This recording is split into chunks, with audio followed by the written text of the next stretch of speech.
여러분 안녕하세요. 경제아충을 박충현입니다. 여러분 추석 연휴 잘 지내셨어요? 연휴 기간 동안 미국 시장에서는 미국과 중국 간의 무역 분쟁에 대한 우려가 완화되면서 미국 증시가 사상 최고치에 다시 또 근접하는 모습들을 보였고요.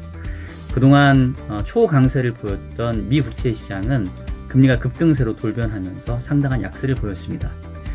우리 시장에서도 연휴 이후에 이러한 위험자산 선호 현상들이 나타날 것으로 생각이 되는데요.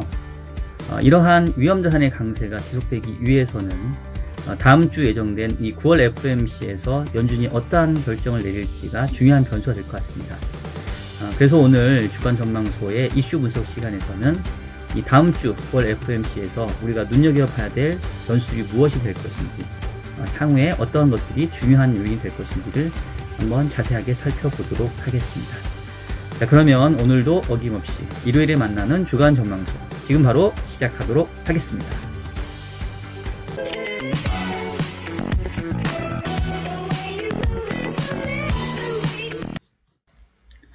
네, 먼저 지난주 금융시장 좀 살펴보고 갈게요. 지난주 같은 경우는 지금 이제 9월이 한 2주 정도 지난 상황인데, 이 8월달 금융시장이 주식의 약세, 그리고 채권의 초강세라고 하는 이른바 안전자산의 시장이었다고 한다면, 지금 9월 들어서는 이제 이와는 정반대의 모습들을 보여주고 있습니다. 미국 증시 같은 경우는 다우하고 나스닥이 지금 이제 전 고점 수준을 다시 근접해가는 이런 모습들을 보여주고 있고요. 미국 채시장의 경우에는 지난주 우리 추석 연휴 동안 사실 가장 드라마틱하게 움직였던 게 미국 채권 시장인데요. 보시면은 뭐 미국채 2년 금리 아주 폭등세를 보였고요. 미국채 10년 금리도 8월 초에 뭐 한 2% 초반에서 시작했던 금리가 1.4%까지 떨어졌다가 지난주 금요일은 지금 1.9까지 급등하면서 이 8월 달에 금리 급락세를 거의 7, 80% 되돌리는 이런 모습들을 보였습니다. 전체적으로 안전자산의 약세가 두드러졌던 이런 시장이었다고 볼 수 있겠는데요. 그 요인들을 살펴보면 사실은 뭐 8월 달에 시장에 재료로 작용했던 요인들이 뭐 9월 들어서는 거의 반대로 작용하고 있다라고 보시면 될 것 같아요. 가장 이제 큰 요인이 결국은 이 미국과 중국 간의 무역 전쟁에 대한 우려들이 좀 완화된 건데, 지난주에 이제 트럼프가 당초 10월 1일부터 관세를 부과하기로 했던 것들을 이제 15일로 연기해주면서 선의의 표현을 했고요. 또 이에 화답하면서 중국이 이 미국산 농산물을 좀 수입할 거다, 이제 이런 얘기들을 서로 주고받으면서 분위기를 좋게 만들었고, 그리고 이제 그동안 이 미국과 중국 간의 의견차가 워낙 크기 때문에 이게 상당히 타결하기가 좀 어려웠던 이런 양상들이었는데, 쉬운 것부터 중간 단계 합의를 좀 이뤄나갈 수도 있다, 이제 이런 가능성들이 제기되면서 미중 무역 협상에 대한 기대감이 상당히 또 빨리 커졌습니다. 특히나 이 10월 초에 이 고위급 협상을 앞두고 미국하고 중국 다 뭔가 좋은 분위기를 좀 조성하는 이런 모습들이 나타났고요. 그로 인해서 그동안 이 안전자산 선호로 인해서 미국채 금리 급락했던 부분들이 9월 들어서는 다 되돌려지고 있는 이런 상황이라고 보시면 되겠습니다. 특히나 지난주에 조금 이제 눈여겨봐야 될 것들이, 지표상에서 미국의 이 물가 지표들이 스멀스멀 올라오고 있다는 거예요. 지금 지난주에 물가 지표가 이제 2개가 발표가 됐는데, 일단은 이 PPI, 즉 생산자 물가 지표가 이제 그동안 하락세를 보이다가 조금 반등을 했고요. 지금 이것보다 더 이제 주목했던 거는 미국의 코어 CPI인데, 지난주 발표됐던 미국의 코어 CPI가 전년 동기 대비 2.4%를 기록을 했습니다. 지금 한 3개월 연속으로 지금 상승세를 지금 보여주고 있고요. 지난번 영상에서도 한번 제가 말씀드린 것 같은데, 미국 연준이 목표로 하고 있는 2% 물가 타겟은 이제 CPI보다는 PCE 기준이긴 해요.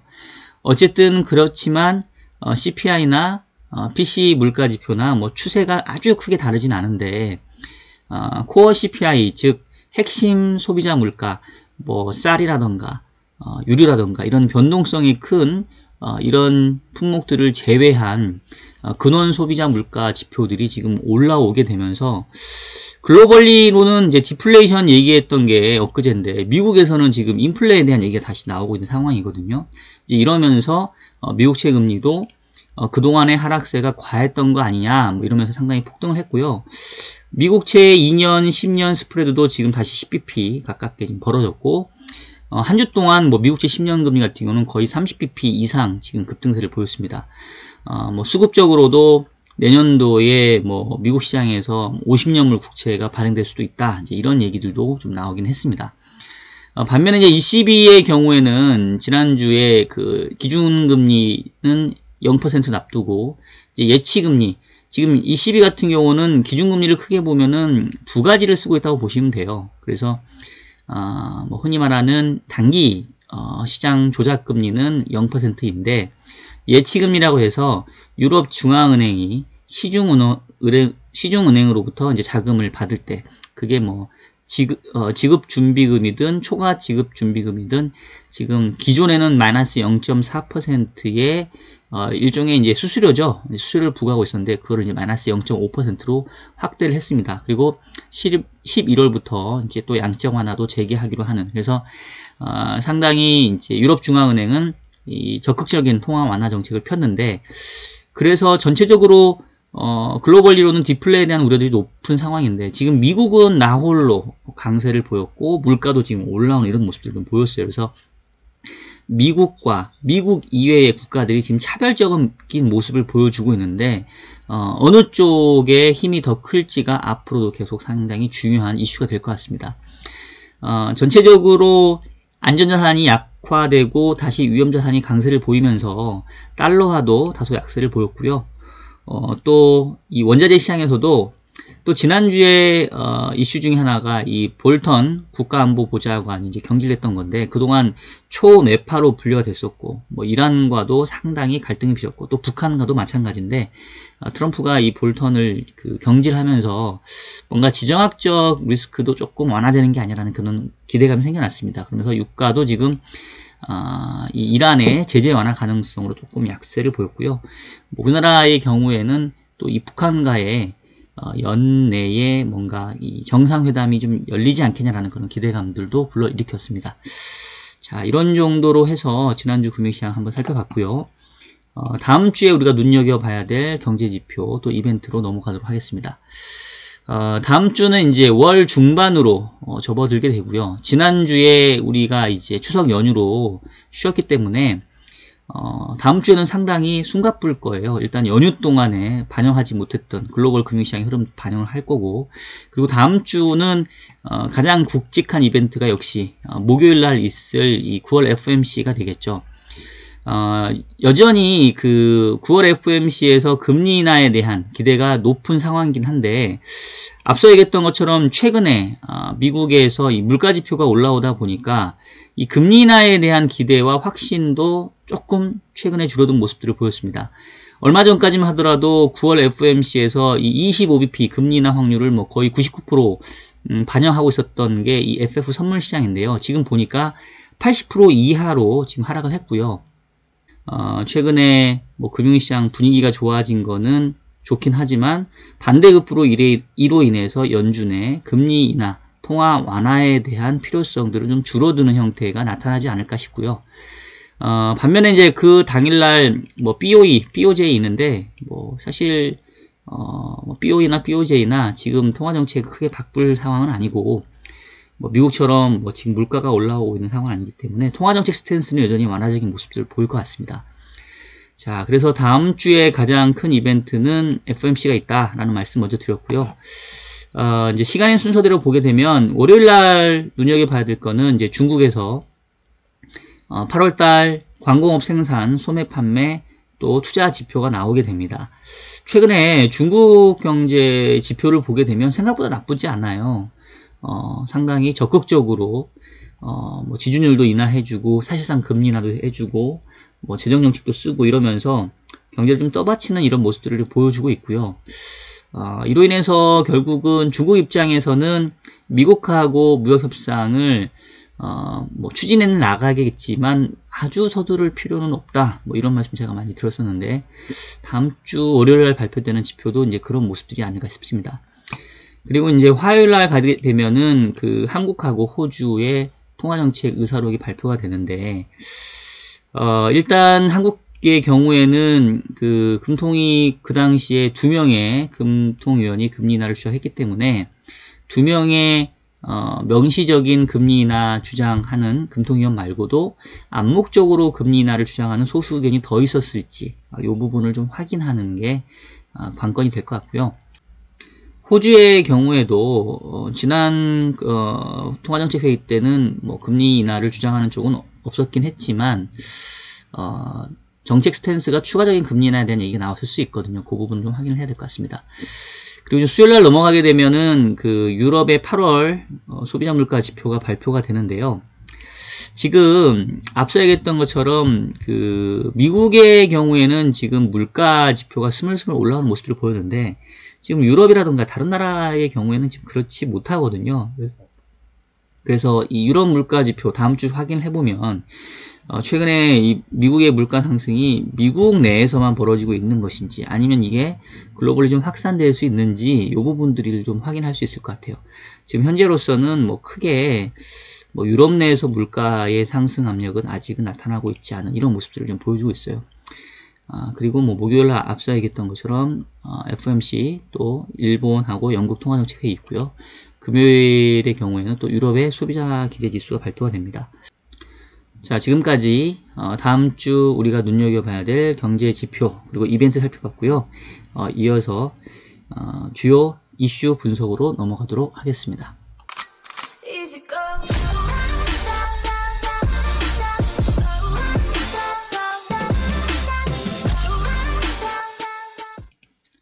자, 이번 이슈 분석 시간에서는 다음 주에 예정된 9월 FOMC에 대해서 보다 좀 더 심도 있게 살펴보도록 하겠습니다.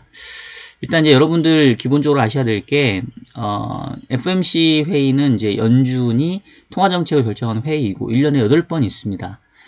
근데 이제 그 중에서도 이 분기 말에 하는 회의에서는 즉 3월, 6월, 9월, 12월 회의에서는 통화정책만 결정하는 게 아니라 연준 그 위원들, 뭐 보팅하는 멤버나 보팅하지 않는 지역 연은 총재들까지도 다 자기들이 생각하는 향후의 성장률, 물가, 뭐 실업률, 기준금리 이런 거에 대한 전망치를 같이 제출을 해요.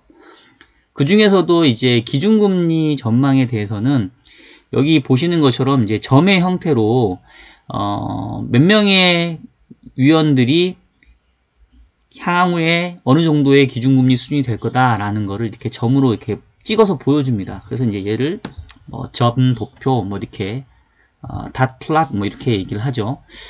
그래서 단순히 그 통화정책 결정에서 뭐 금리를 올리느냐 내리느냐 동결하느냐 뭐 이런 것도 중요하지만 향후에 통화정책의 경로를 어떻게 보고 있느냐가 상당히 좀 중요하죠. 그 지난 7월 회의에서는 사실은 점도표가 발표되지 않았어요. 왜냐하면 369 12월이 아니었었으니까.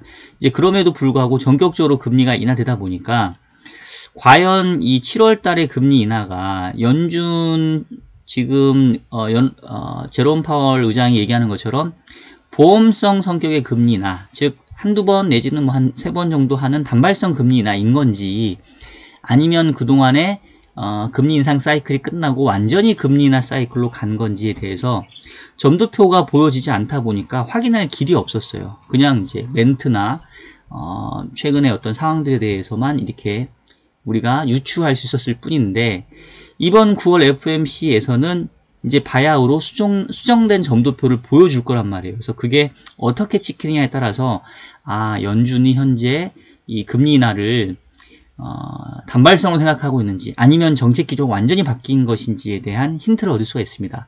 자, 일단 지난 6월달 FOMC에서 나왔던 점도표하고 기존 3월하고 어떻게 바뀌었는지 한번 보여드릴게요. 일단 보시면 그 지난 6월달 점도표가 요거고요.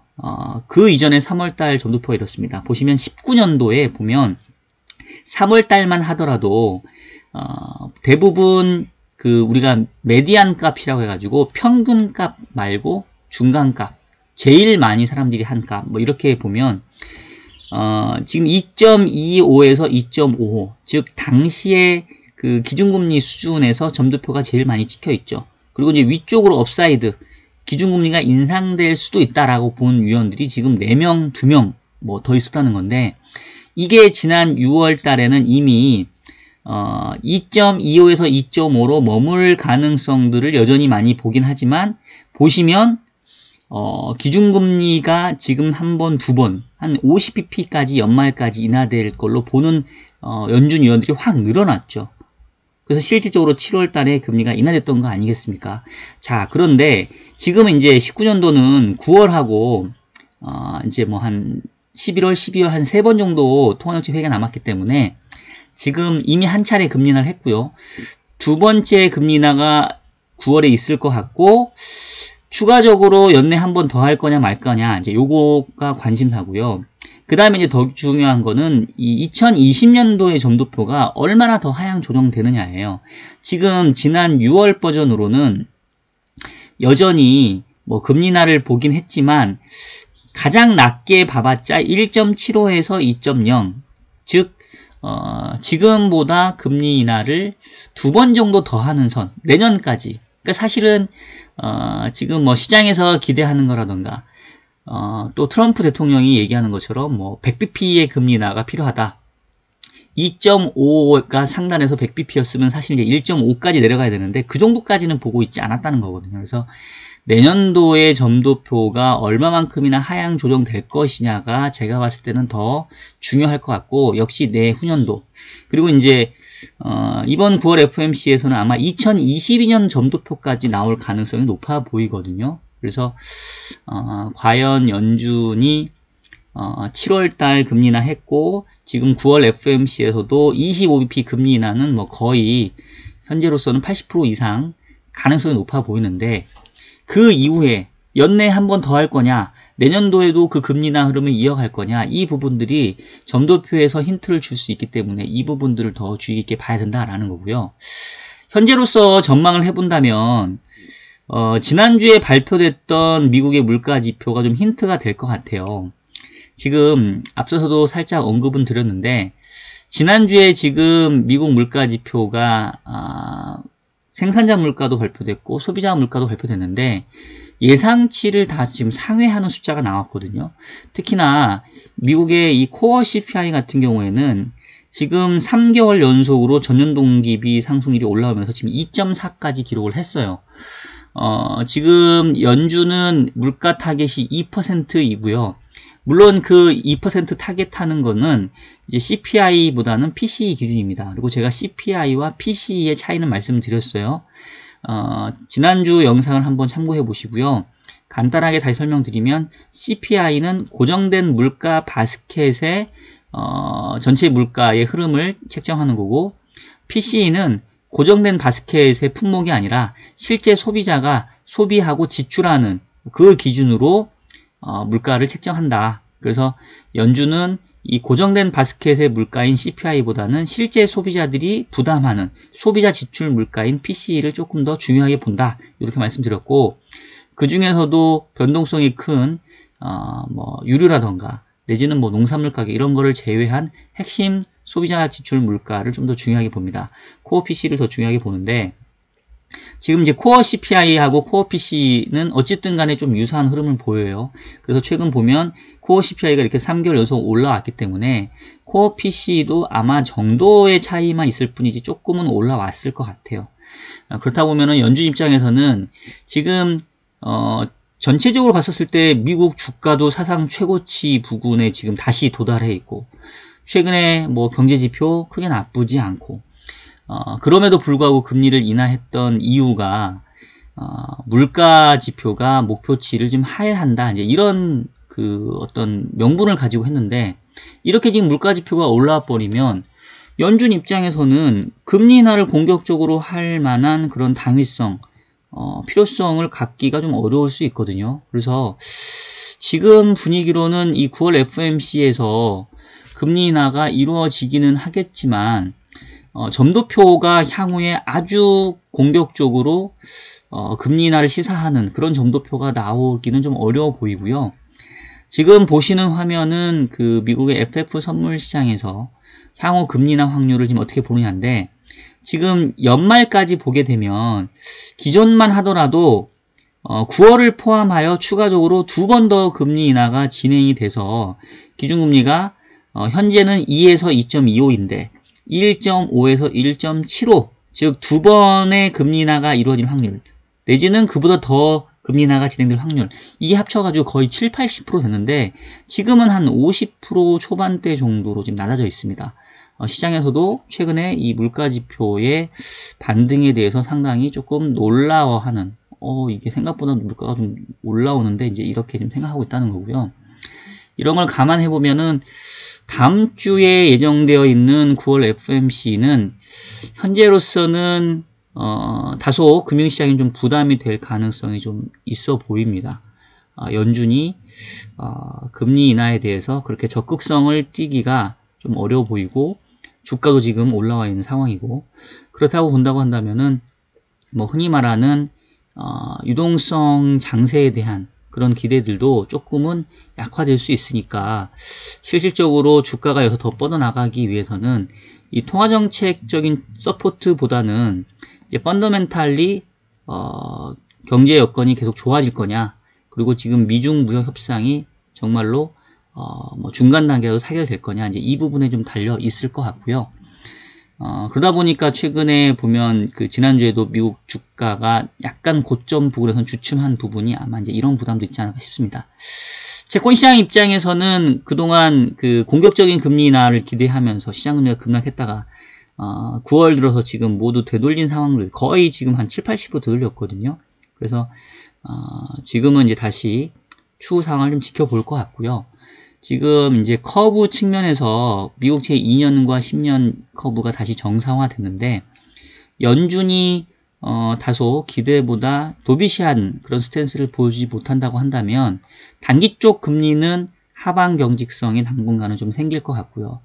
반면에 이제 중장기 금리는 주식시장이라던가 향후 경기에 대한 기대에 의해서 움직일 가능성이 크기 때문에 커브 측면에서는 다소 약간의 조금 그 평탄화 압력이 좀 더 커지는 그런 FOMC 회의가 되지 않을까, 이런 생각이 듭니다. 자, 그러면 지금까지 다음 주 예정되어 있는 9월 FOMC에 대해서 좀 더 깊게 한번 살펴봤고요. 다음 주 실제 통화정책 결정 그리고 발표되는 점도표 한번 살펴보면서 그 이후에 추가적으로 부연 설명 다음 주에 또 영상으로 이어가도록 하겠습니다. 자, 그럼 여러분 이제 추석 연휴까지 다 지났고요. 바야흐로 이제 연말까지 실질적으로 뭐 한 분기밖에 남지 않았습니다. 가을은 또 수확의 계절인데요. 올 한해 여러분들 이렇게 추석 지났으니까 잘 마무리하는 그런 시간들 되었으면 좋겠습니다. 자, 그러면 오늘의 주간 전망수는 여기서 마치도록 하겠습니다.